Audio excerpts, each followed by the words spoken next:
Salam alaikum les amanches. Bienvenue dans cette vidéo dédiée à l'analyse du hadith numéro 3788 du Musnad Ahmad. Ce récit, rapporté par Abdallah ibn Masoud, décrit une rencontre nocturne du prophète Mohammed avec des êtres mystérieux dans le désert. Notre objectif est d'examiner ce hadith en détail, en évaluant son authenticité, les interprétations proposées par les érudits et en réfléchissant à sa place dans la tradition islamique.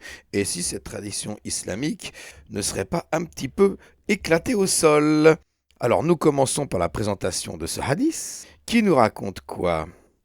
Alors, Abdullah ibn Masoud rapporte: Le messager d'Allah m'a demandé de le suivre.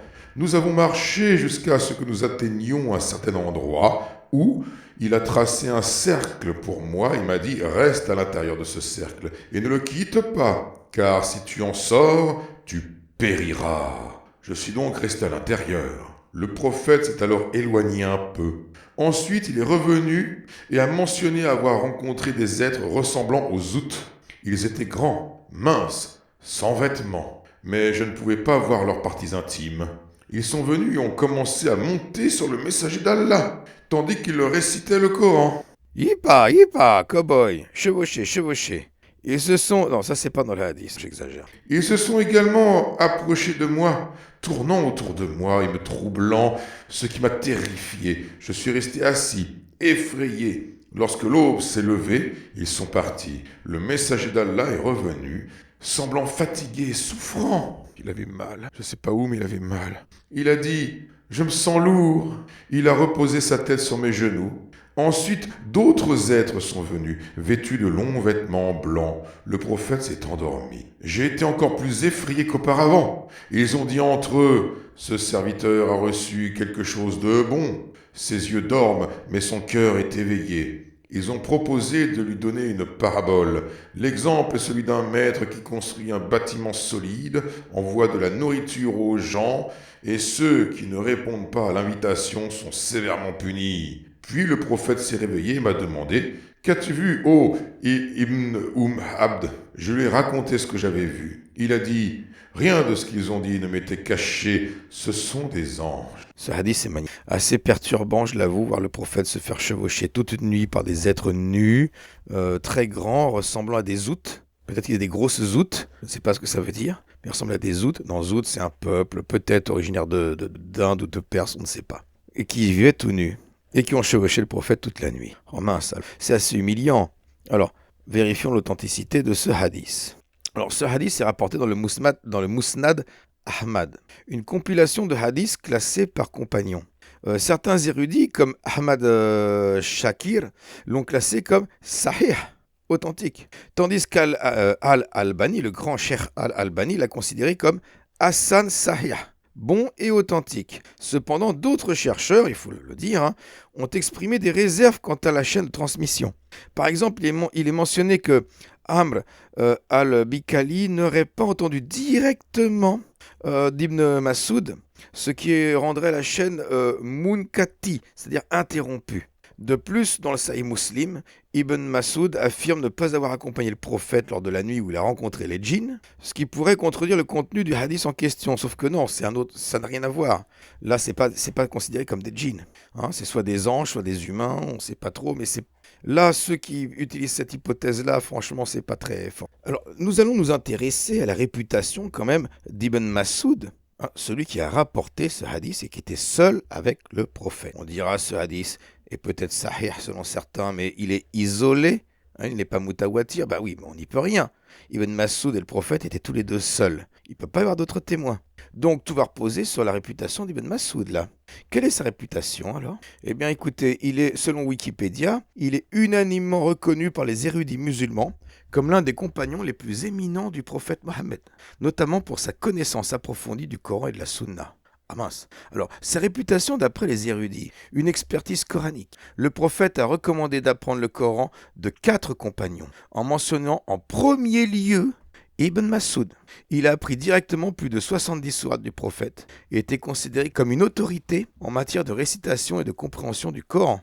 Sa proximité avec le prophète Ibn Mas'ud était si proche du prophète qu'il était surnommé, ouvrez les guillemets, le gardien des secrets, et faisait partie de sa maisonnée.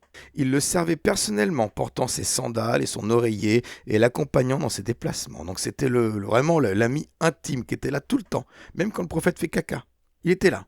Il tendait le rouleau de papier cul. Vraiment, on ne peut pas avoir faire plus proche du prophète que Ibn Mas'ud. L'enseignement et la jurisprudence. Il a enseigné à Koufa, Ibn Mas'ud, où il a formé de nombreux élèves qui sont devenus des figures majeures du droit islamique. Sa compréhension du Coran et de la jurisprudence islamique a influencé les écoles de pensée ultérieures. Il avait une intégrité morale très reconnue. Il était connu pour sa piété et son humilité.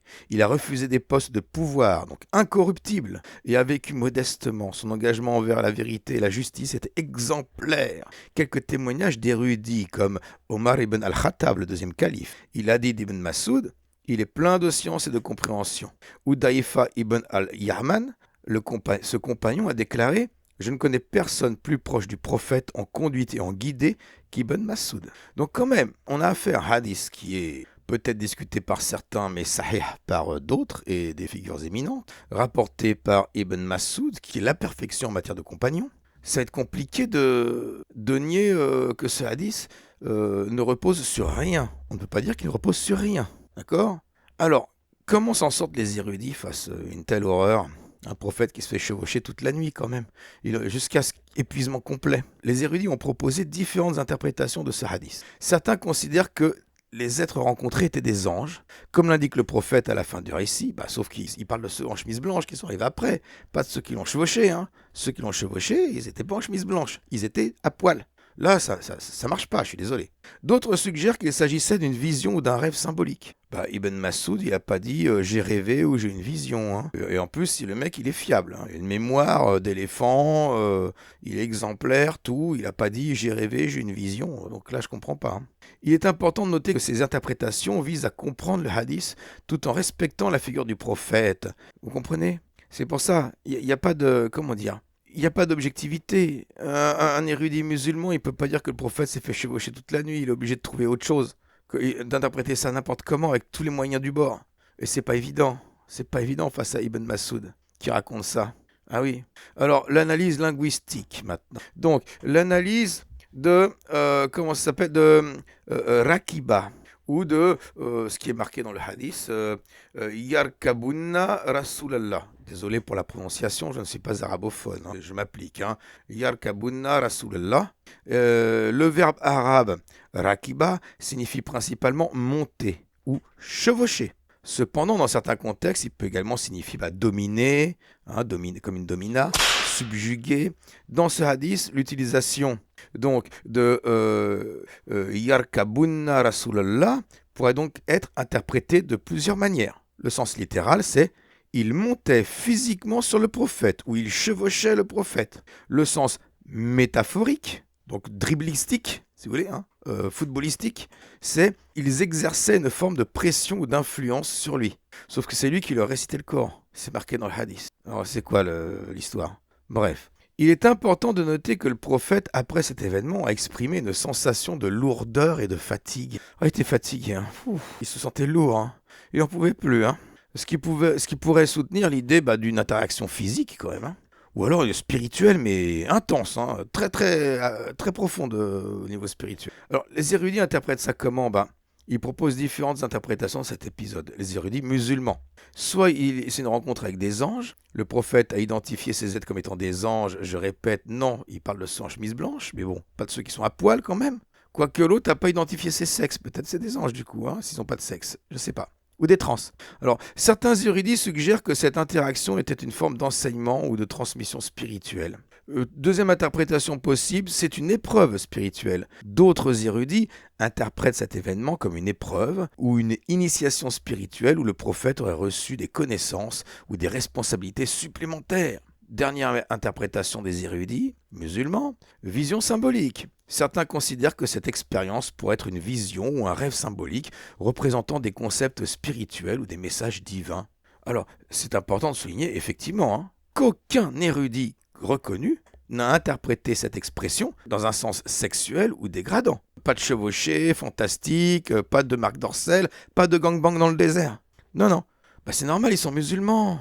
Ils peuvent pas être objectifs. Ils peuvent pas interpréter de façon humiliante pour leur prophète ce hadith qui lui-même au sens littéral est humiliant. Ce hadith représente des éléments inhabituels qui peuvent susciter des interrogations. Le musulman est devant deux choix, soit suivre les interprétations alambiquées qui tordent le sens du texte pour sauver l'honneur de leur prophète, soit assumer qu'il s'est fait chevaucher comme une jument toute la nuit jusqu'à évanouissement. Il n'y a pas d'autre choix. Ils peuvent faire que la première façon. Dribbler et changer le sens littéral du texte. Parce qu'au niveau littéral, ce texte, c'est clairement le prophète, il a observé que se faire chevaucher par des gens qui étaient sur lui toute la nuit. C'est un problème. Le dribble, ça va un temps, mais à un moment donné, faut comprendre que vous n'allez pas pouvoir dribbler sur tous les hadiths de la terre. Donc il serait temps pour les musulmans, ça c'est ma conclusion, les amis, il serait temps pour les musulmans de faire pression sur leurs érudits, entre guillemets, pour reconsidérer l'authenticité et la valeur des textes sacrés, et de les considérer selon le bon sens, plutôt que selon la science du hadith. De considérer également le travail des historiens pour faire le grand ménage et prendre du recul par rapport à des récits humains, de conteurs professionnels, des souks du Moyen-Âge. Vous comprenez les mecs? Votre sunna, elle est pourrie. Elle est éclatée au sol. Faut tout brûler. Qu'est-ce que vous allez garder? 2-3 trucs qui vous plaisent. Ouais, tout ce qui fait preuve de bon sens, d'humanisme qui vous correspond, gardez-le si vous voulez. Mais sachez que c'est écrit par des hommes. Sachez que ça n'a rien de divin, toutes ces conneries. Là, c'est pire qu'un conte pornographique des Mille et Une Nuits, ce hadith. Pourquoi vous faites chier avec? Pourquoi vous dites pas, bah écoutez, on le fout à la poubelle celui-là? C'est clair qu'on n'a pas un prophète qui s'est fait chevaucher toute la nuit par toute une tribu de mecs à poil en Arabie. C'est clair, non? Ou pas? Mais pourquoi chercher une autre interprétation? Plutôt que de dire le hadith, il est con. En fait, il est débile. Il sert à rien, il n'existe pas. Pourquoi vous voulez absolument dire, mais non, c'est un enseignement des anges, tout ça, machin? Arrêtez les conneries, les mecs. Arrêtez de tortiller du fion. Alors, je propose, puisque dès que ça parle de fesses et de trucs crades, crasse, vulgarité, crasse, abou vulgarité. Dès que ça parle de trucs comme ça, rapplique Harry Mike de la chaîne Islam et Culture, puisqu'il a adoré disséquer le caca de Saouda pour réfuter Ali Baba. Eh ben, j'invite Harry Mike à me répondre en vidéo s'il le veut, ou en débat s'il le souhaite, à cette vidéo que je viens de faire, sur le fait que la sunna du prophète est complètement éclatée au sol. Allez Harry Mike, j'attends ta réponse. Ciao les amis, portez-vous bien, à très bientôt.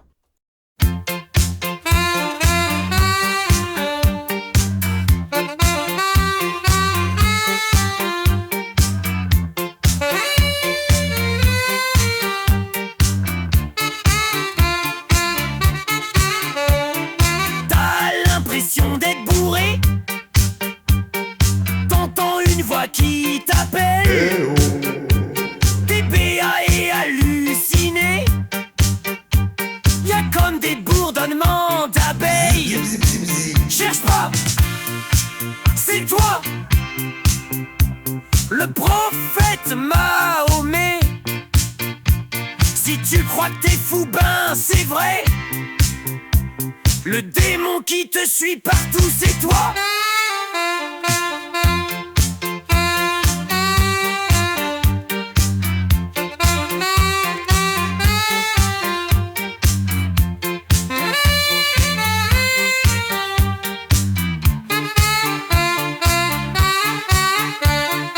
Tu blatères comme la chamelle, tu entends sonner les cloches, des fontaines sous tes aisselles. Ton visage s'assombrit et c'est moche. Cherche pas, c'est toi, le prophète Mahomet. Si tu crois que t'es fou, ben c'est vrai. Le démon qui te suit partout, c'est toi.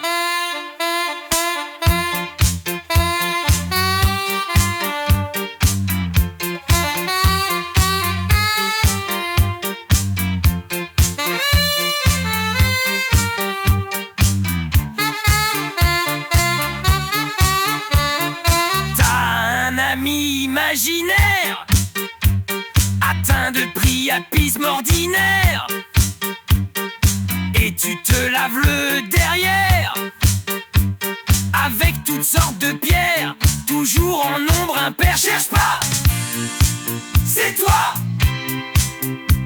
Le prophète Mahomet. Si tu crois que t'es fou, ben c'est vrai. Le démon qui te suit partout, c'est toi.